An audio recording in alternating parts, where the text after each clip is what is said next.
Shalom, saudara sekalian. Hari ini kita memasuki hari keempat Minggu Sengsara.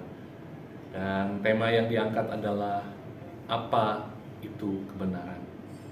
Saya mengajak kita untuk melihat di dalam Yohanes pasal yang ke-18 ayat yang ke-38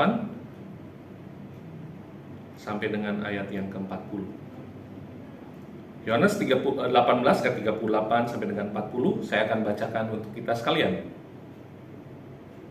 Demikian firman Tuhan. Kata Pilatus kepadanya, "Apakah kebenaran itu?" Sesudah mengatakan demikian, keluarlah Pilatus lagi mendapatkan orang-orang Yahudi dan berkata kepada mereka, "Aku tidak mendapatkan kesalahan apapun padanya. Tetapi pada kamu ada kebiasaan bahwa pada Paskah aku membebaskan seorang bagimu. Maukah kamu supaya aku membebaskan raja orang Yahudi bagimu?" Mereka berteriak pula, "Jangan dia, melainkan Barabas." Barabas adalah seorang penyamun. Saudara sekalian, beberapa tahun yang lampau negeri kita pernah mengalami satu hal yang menjadi catatan sejarah kelam. Ketika ada seseorang dijerat oleh pasal dikarenakan perkataan-perkataannya. Perkataan yang sebenarnya adalah kebenaran. Tetapi karena banyak orang yang tidak suka kepadanya, ada orang yang membencinya karena alasan-alasan mereka, akhirnya orang ini dituntut di pengadilan dan kemudian dijatuhi hukuman. Pengadilan yang seharusnya memberikan keadilan, mengungkapkan kebenaran, tetapi justru menjadi tempat di mana kebenaran itu dikubur. Kebenaran itu tidak diungkapkan. Kebenaran itu disingkirkan. Hal yang sangat ironis. Dan ini terjadi juga dialami oleh Tuhan kita, Yesus Kristus. Di dalam perjalanannya menggenapkan rancangan Allah Bapa, Yesus tahu waktunya sudah genap. Dan ketika dia masuk ke Yerusalem, dia banyak mengajar, mengisi hari-hari terakhirnya dengan hal-hal yang penting. Sampai kemudian dia ditangkap. Dia ditangkap dengan cara yang sebenarnya tidak sah, tidak legal. Mengapa? Karena dia ditangkap di malam hari, diadili di malam hari, bahkan di dini hari. Tidak pernah ada pengadilan dilakukan di malam hari, dini hari. Lokasi pengadilan adalah jelas di tempat pengadilan. Tapi malam itu, dini hari itu dia diadili justru di pekarangan imam besar. Baik itu Kayafas ataupun Hanas. Sekalian, ini sesuatu yang tidak benar. Tidak benar. Tetapi ini karena kebencian pemuka-pemuka agama pada waktu itu, akhirnya mereka melakukan apapun, menghadirkan saksi palsu.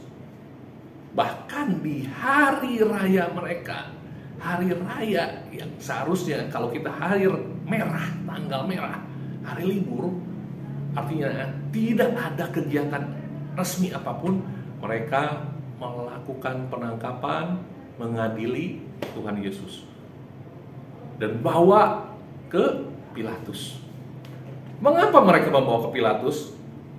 Karena apa yang mereka inginkan, yaitu mereka membunuh, menyingkirkan Yesus, tidak mungkin bisa terlaksana dengan hukum tradisi mereka, hukum agama mereka. Kalau tertangkap berzina bisa dirajam sampai mati. Tetapi Tuhan Yesus tidak bisa. Mereka ingin Tuhan Yesus mati. Sehingga akhirnya mereka merancangkan tuduhan bahwa dia mengaku sebagai raja. Nah, ini tuduhan yang sangat serius. Kalau dia mengaku sebagai raja, artinya dia melakukan pemberontakan. Ingat saudara sekalian, di atas salib di sana tertulis Inri, yang artinya adalah raja orang Yahudi dari Nazaret gitu ya. Ini merupakan tuduhan kepada Tuhan Yesus. Sehingga Yesus dianggap sebagai pemberontak. Dan akhirnya dia dibawa ke Pilatus. Terus kalian, ini adalah sebuah konspirasi. Pilatus sebagai wali negeri, dia sangat tahu sebenarnya. Banyak informasi mengenai Yesus siapa. Apa yang dilakukannya. Mengapa? Karena Pilatus ini sebagai wali negeri sangat bertanggung jawab terhadap keamanan wilayah yang dipercayakan oleh Kekaisaran Romawi kepadanya. Sehingga dia harus menjamin bahwa di wilayahnya semua aman. Dan salah satunya adalah wilayah orang-orang Yahudi yang berpusat di Yerusalem. Dia tahu bahwa orang-orang Yahudi dalam 1 tahun melakukan 3 kali hari raya. Dan hari raya paling penting adalah Paskah pada waktu itu. Jadi jauh-jauh hari sebelumnya, Pilatus itu sebelum datang sudah mengirimkan terlebih dahulu orang-orangnya, mata-matanya untuk memperhatikan kira-kira di tengah orang-orang yang akan membanjiri kota Yerusalem untuk datang beribadah, itu ada berapa banyak orang-orang yang berbahaya. Apakah ada pemberontak-pemberontak? Kenapa? Karena hari raya Paskah ini adalah hari raya yang berbeda dengan hari raya sekarang yang kita rayakan. Karena buat orang-orang Yahudi, Paskah adalah hari raya kemerdekaan mereka, lepas dari penjajahan Mesir. Jadi rasa nasionalisme mereka itu sedang sangat tinggi-tingginya. Dan itu berbahaya untuk wali negeri. Karena kalau terjadi sesuatu yang membahayakan situasi keamanan, maka dia bisa dicopot oleh kaisar. Sehingga dia dengan caranya memastikan bahwa Yerusalem ini aman. Dan dia tahu tokoh-tokoh mana saja yang bisa mempengaruhi massa. Yesus tidak mungkin luput, karena Yesus ini seringkali menyedot massa sedemikian rupa untuk mendengar ajarannya, untuk mendengar hal-hal yang disampaikannya, untuk melihat bagaimana dia melakukan mujizat, bagaimana orang sakit disembuhkan, bahkan orang mati dibangkitkan. Ini tidak luput dari perhatian Pilatus. Tapi Pilatus tahu orang ini hanya seorang guru atau seorang rabi dalam pemikirannya pada waktu itu. Jadi ketika Yesus dibawa ke hadapan Pilatus oleh pemuka-pemuka agama dan orang-orang Yahudi yang waktu itu dikuasai kebencian, sebenarnya dia sudah tidak enak. Apalagi istrinya mengatakan, aduh perasaannya gak enak. Dia tahu sebenarnya dia tidak menemukan kesalahan. Kalau kita baca ya, dari pasal 18, 19, ada kurang lebih 11 pertanyaan dilontarkan. Tapi Pilatus tidak menemukan kesalahan. Dia sebenarnya berusaha untuk melepaskan, tapi tidak mungkin. Orang-orang ini sudah dikuasai kebencian sedemikian rupa. Sehingga apapun mereka harus. Dan jangan salah, saudara sekalian.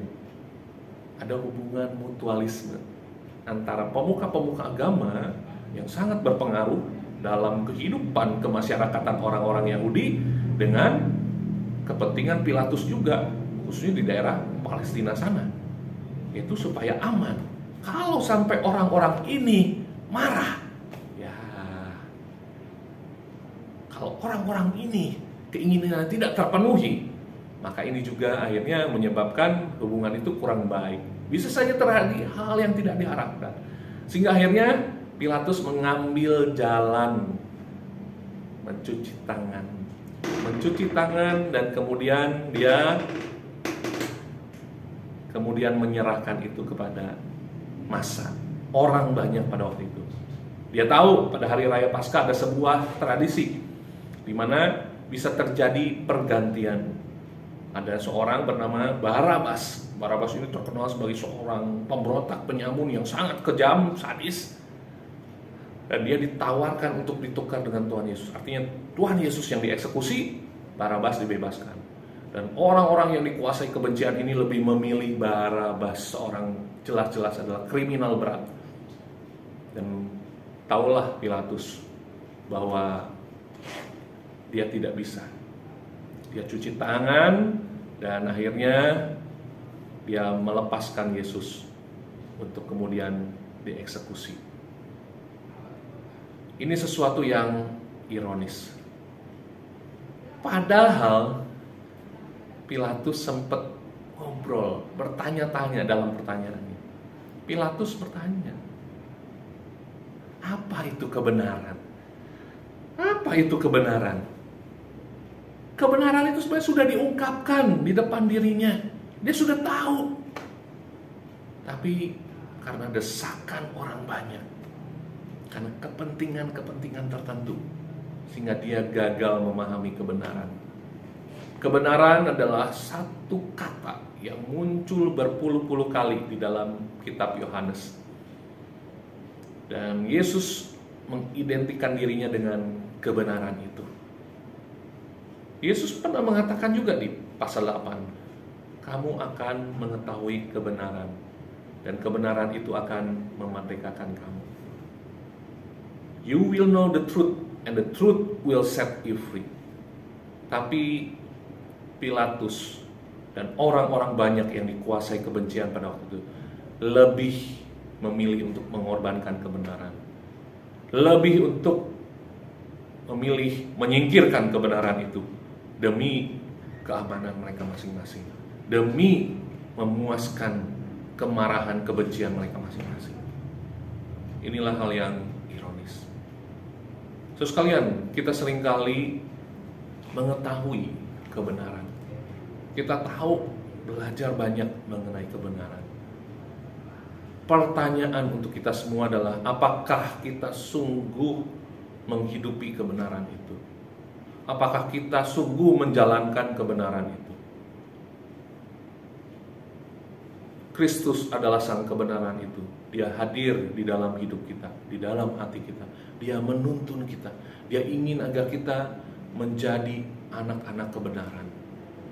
Tapi apakah kita merespon hidup di dalam kebenaran?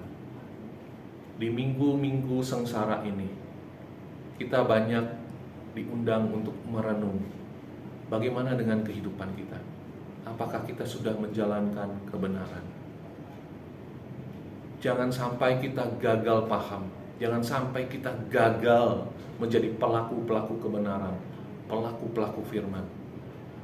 Kiranya Tuhan menolong kita, kiranya Tuhan memampukan kita untuk hidup di dalam kebenarannya, untuk hidup menunjukkan bahwa kita adalah saksi, kita berada bersama dengan kebenaran itu.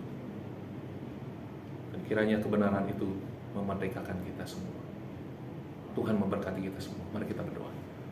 Tuhan, kami bersyukur untuk firman-Mu. Kiranya firman-Mu memberikan kepada kami kekuatan, kebenaran, inspirasi untuk kami jalani kehidupan kami sebagai murid Kristus yang sejati. Terima kasih. Bila masa-masa di mana kami akan memperingati Kristus yang berkorban bagi kami, itu memberikan kepada kami dorongan untuk hidup murni, tulus, kudus bagi Tuhan, bagi kemuliaan nama Tuhan. Inilah kami ya Tuhan. Benarkan kami, arahkan kami hidup di dalam kebenaran. Di dalam Kristus kami berdoa, memohon. Amin.